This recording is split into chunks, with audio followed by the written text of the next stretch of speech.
Hello everyone, this is Bryant with sfftsource.com, your premier guide to Six Flags Fiesta, Texas. And we're kind of in that weird lull right now between Fright Fest and Holiday in the Park, where they are flipping the park around.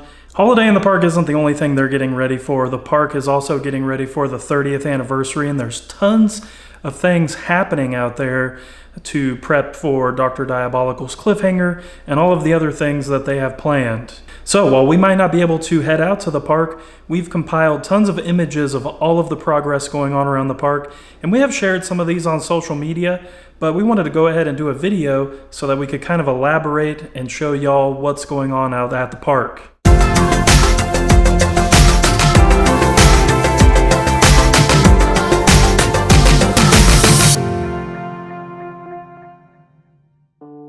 Alright, so we'll just start right out at the front of the park. Now, as you know, there is that big line of ticket booths at the front where in the past you could actually go up and purchase your ticket in person from a live person. And then I think for a while they actually switched that over to where they had a few computer kiosks set up there. So essentially, even if you were going to the park to purchase the ticket, you were still buying it online.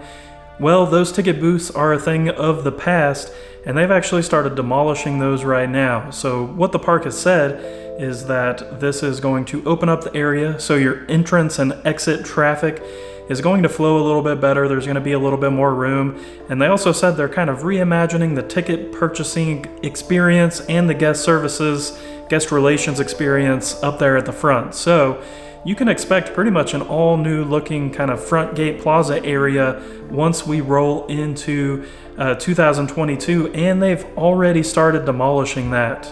So from the front gate, we're actually going to head into Los Festivales, and we showed this a little bit in our Fright Fest video when we actually went to the park, but they are giving Los Festivales a kind of a paint facelift, so you can see some of the structures in Los Festivales have been repainted, and there are some new color schemes in there. I would be interested in the comments below to know what your thoughts are on the new color scheme, because it's definitely different than what we've been used to.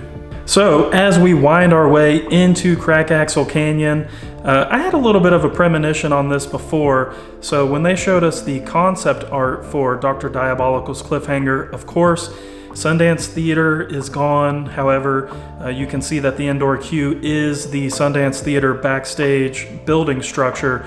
But the other thing that was missing in that concept art was Totally Kickin' Chicken. So recently we got word from Six Flags Fiesta, Texas that Totally Kickin' Chicken is no more, and their last day was October 31st, the last day of Fright Fest. So I think we can expect for that to be demolished very soon. And a couple people have seemed concerned about it, mainly because of the food offerings they offer. However, if you want wings, you can still get wings in the park because they have been serving them at Sangerfest Hall for about the last year now. And of course, as you know, Sundance Theater is no more. We did highlight that in our last video out at the park. So it's kind of crazy with it not being there, but here pretty soon we're going to see some Dr. Diabolical's cliffhanger going vertical. Now, one of the other things they have going on in Crackaxle Canyon is just a little bit more of a painting facelift.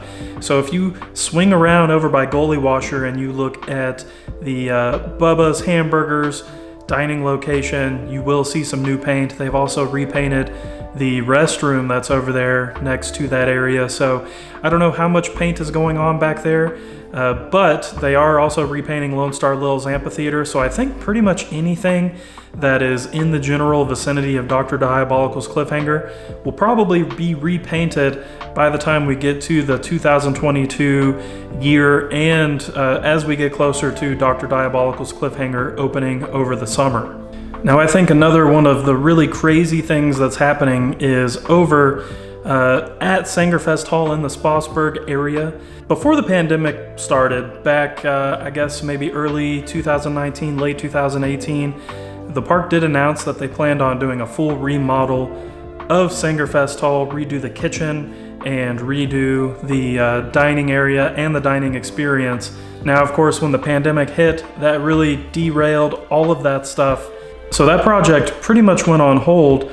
However, one of the things they did do when they had to socially distance Sangerfest Hall is they actually took out the theater seating for Sangerfest Hall stage, and as you all probably know, the seating never came back, so that was kind of the writing on the wall for me.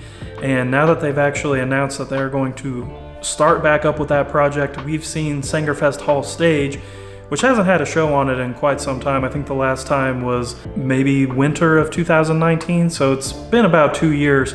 That thing started coming down real fast, so I don't know what the plans are for Sangerfest Hall stage. They were kind of teasing, hey look, the original stage is still under here.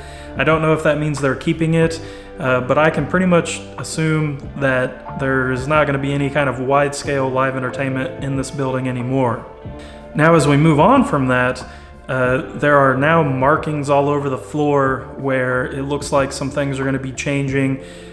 We do know that they want to redo the whole kitchen of Sangerfest Hall, and hopefully that makes service faster, that makes things more convenient for their team members. And I do know that they are redoing the kind of ordering experience, or at least that was the plan. And we'll have to see what happens with the seating area and see if that changes at all. But of course, once we know a little bit more information, we can kind of talk about that in more detail. So of course, we have all the markings on the ground where it looks like some things are going to be happening there in Sangerfest Hall.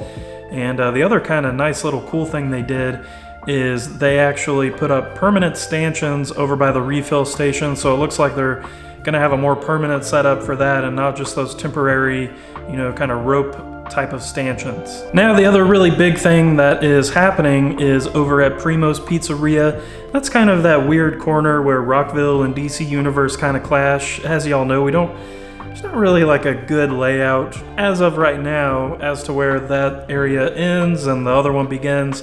However, in Primo's Pizzeria, which has pretty much always served pizza since the beginning of time, they are doing a little bit of remodel. You can see that there is a shelving unit that's been put in. I can only assume that there's going to be some kind of themed pieces on that shelving unit just to give the restaurant a little bit more life. And the other thing that we've learned about Primo's Pizzeria is that they are going to be expanding their menu. So on top of serving pizza, we've heard that they're going to be serving other Italian dishes. And of course, we don't have a full rundown of that yet, but I think that's something we can expect to come for the 30th anniversary. Now, Holiday in the Park is right around the corner, and we do plan on getting out to the park sooner rather than later. So by the end of November, expect a Holiday in the Park video update, and also expect other updates on all of these projects that they're currently working on. If y'all have any questions about the projects happening at the park, let us know in the comments below. Also, if you're looking for Holiday in the Park information, we actually have our 2021 guide at sfftsource.com in full swing. There's a link to that in the description below, and anything that we've confirmed for the event so far is live on there. And as of the filming of this, we have a full lineup of entertainment, so make sure you go check that out because it is a very entertainment-heavy event. Also, if you want to know information about the 30th anniversary, we do have an events page dedicated just to the 30th anniversary, and it lists all of the things that we know of that are happening at the event so far. So it talks about the bricks that you can purchase that'll be put in Crackaxle Canyon. It talks about some of the festivals, shows, and events that are coming. And the other big thing that it highlights is some of the merchandise that we're actually going to be doing. So I want to segue into talking about all of the 30th anniversary merchandise that we've designed. We've been working on this stuff for about 7 months now, and we finally are ready to release it, show you what we've done and when it's going to be released. So essentially, over the first month of the 30th anniversary, starting December 31st through the weeks in January, we will be releasing this merchandise. Now, every piece of merchandise we show you is pretty much dedicated to a past attraction that no longer exists at the park, and we found this as a really fitting way to celebrate the 30th anniversary and kind of look back and take a flashback on Fiesta, Texas. So on Friday, December 31st, 2021, our first 2 merchandise designs for our 30th anniversary kind of collection, if you will, are going to be released. And the first one is basically a throwback version of the SFFT Source logo that pays homage to the original Fiesta Texas logo. And you can see here that we're gonna have t-shirts, and of course you can get that logo on a button. Buttons are gonna be a big thing for this, and you can get it in sticker form. The next big merchandise piece that's going to be released on December 31st is a look at the Rattler roller coaster. So this is the original Rattler roller coaster. You can see the layout there coming off of the quarry wall, and we've got some of that kind of vintage striping down at the bottom to remind you of the color scheme of the park and its logo from back then. And of course, we have the original Rattler logo that was on the original park map from 1992. This is a recreation of that logo that we made, and as you can see, you can get this in t-shirt form, you can get it in button form, and sticker form. That takes us to our next release, which is on Friday, January 7th, 2022.